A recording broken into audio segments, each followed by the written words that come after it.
Kozhikode വലിയങ്ങാടിയിലെ corporation ഉടമസ്ഥയിലുള്ള കെട്ടിടം തകർന്ന് 4 പേർ മരിച്ച സംഭവത്തിനു പിന്നാലെ കൂടുതൽ കെട്ടിടങ്ങളുടെ ശോച്യാവസ്ഥ ഇപ്പോൾ പുറത്തുവരികയാണ്. ആലുവ റൂറൽ SP ഓഫീസും ഇടിഞ്ഞു വീഴാറായ നിലയിലാണ്. കോൺക്രീറ്റ് ഭാഗങ്ങളും ബീമുകളും ദ്രവിച്ചടർന്ന അവസ്ഥയിലാണ്.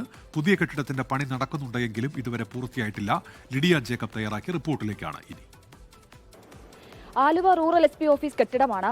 ജനങ്ങളുടെ ജീവനും സ്വത്തിനും സംരക്ഷണം നൽകുന്ന പോലീസ് ഉദ്യോഗസ്ഥർ വർക്ക് ചെയ്യുന്ന ഓഫീസ് കെട്ടിടത്തിന്റെ അവസ്ഥയാണ്. വളരെ അപകടാവസ്ഥയിലാണ് കെട്ടിടം ഉള്ളത് എന്നാണ് നമ്മൾ ദൃശ്യങ്ങളിൽ കാണുന്നത്. നമ്മൾ വ്യക്തമാകുന്നത് അതുതന്നെയാണ്. അത്രയും ദുരവസ്ഥയിലാണ് കെട്ടിടമുള്ളത്. നമ്മൾ ദൃശ്യങ്ങളിൽ കാണുന്നത് പോലെ തന്നെ കോൺക്രീറ്റ് പാളികൾ മുഴുവനായി അടർന്ന് വീണിരിക്കുന്നു. അതിൽ പകുതിയോളം അടർന്ന് വീണിരിക്കുന്നു. അതുപോലെ തന്നെ ഇനിയും ഒന്ന് തൊട്ടാൽ താഴെ വീഴുന്ന അവസ്ഥയിലാണ് ഇനിയും കോൺക്രീറ്റ് പാളികളുള്ളത്. ബീമുകളൊക്കെ അടർന്ന് ദ്രവിച്ച നിലയിൽ തന്നെയാണ് നമുക്ക് ഇതിലുള്ളത്. കോൺക്രീറ്റ് പാളികൾ മുഴുവനായി ദ്രവിച്ച് അടർന്ന് വീണ് അതിൽ കമ്പികളും കാര്യങ്ങളും ഒക്കെ കാണാവുന്ന സ്ഥിതി ആണ് ആലുവ SP ഓഫീസിലുള്ളത്. നമുക്ക് ദൃശ്യങ്ങളിൽ അത് തന്നെയാണ് കാണുന്നത്.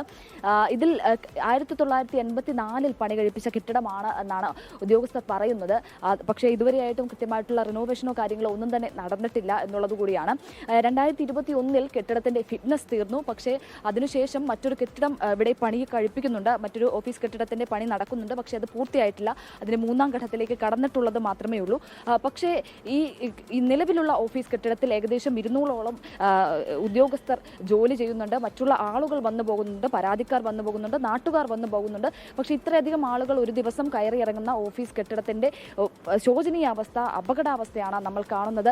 ഉദ്യോഗസ്ഥരുടെ ഇവിടെ ജോലി ചെയ്യുന്ന ആളുകളുടെ ജീവനെ കരുതി ഉടൻ തന്നെ ഒരു വാടക കെട്ടിടത്തിലേക്ക് മാറ്റേണ്ട ആവശ്യകത അടക്കം ഉണ്ട് എന്നുള്ളതാണ്.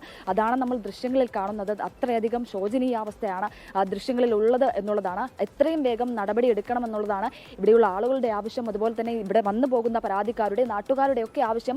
എത്രയും വേഗം ഇതിനൊരു പരിഹാരം കാണണം, അല്ലെങ്കിൽ വലിയ അപകടമാണ് കാത്തിരിക്കുന്നത് എന്നുള്ളതാണ്. മാഹിൻ ജാഫറിനൊപ്പം ലിഡിയ ജേക്കബ്, 24 കൊച്ചി. ലോകത്തെവിടെയായാലും ഏത് സമയത്തും 24 വാർത്തകളും ഓഗ്മെന്റഡ് റിയാലിറ്റി പാക്കേജുകളും എക്സ്പ്ലെയിനറുകളും വിശദമായി കാണാൻ ഞങ്ങളുടെ YouTube ചാനൽ നിങ്ങൾക്ക് സബ്സ്ക്രൈബ് ചെയ്യാം.